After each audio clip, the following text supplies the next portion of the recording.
fatanterahana nandamina ny fiainako no avaosininy heriko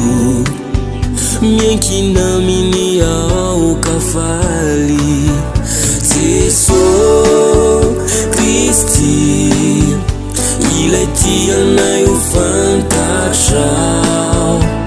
fiainana finaritra fifaliana tanteraka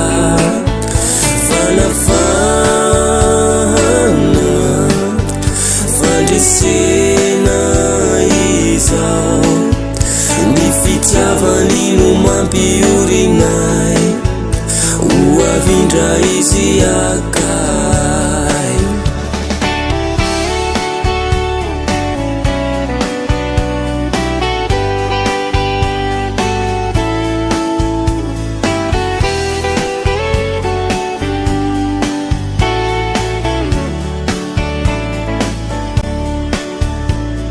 Ny eloka sy fahotako delozan'ny tatao ny nanay soran'ireo iala hatonga ho tsara fiafara Jesosy Kristy ilay tianay ho fantatra fiainana finaritra fifaliana tanteraka fanafana fandresena izao ny fitiavany no mampiorinay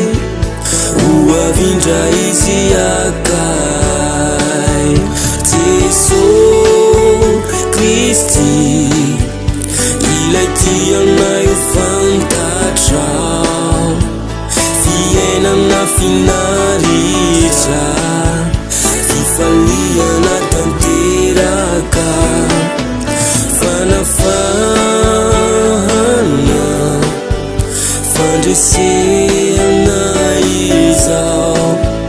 ny fitiavany no mampiorinay ho avindra izy akay Jesosy Kristy ilay tianay ho fantatra fiainana finaritra fifaliana tanteraka fanafana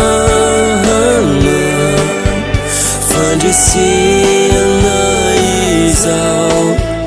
ny fitiavany no mampiorinay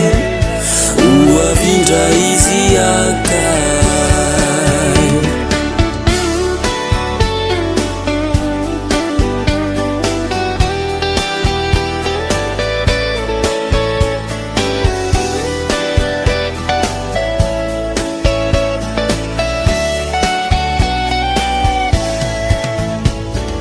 rainy mandraky izay lay tompony arena soa ao antranony iray fitoerana tsara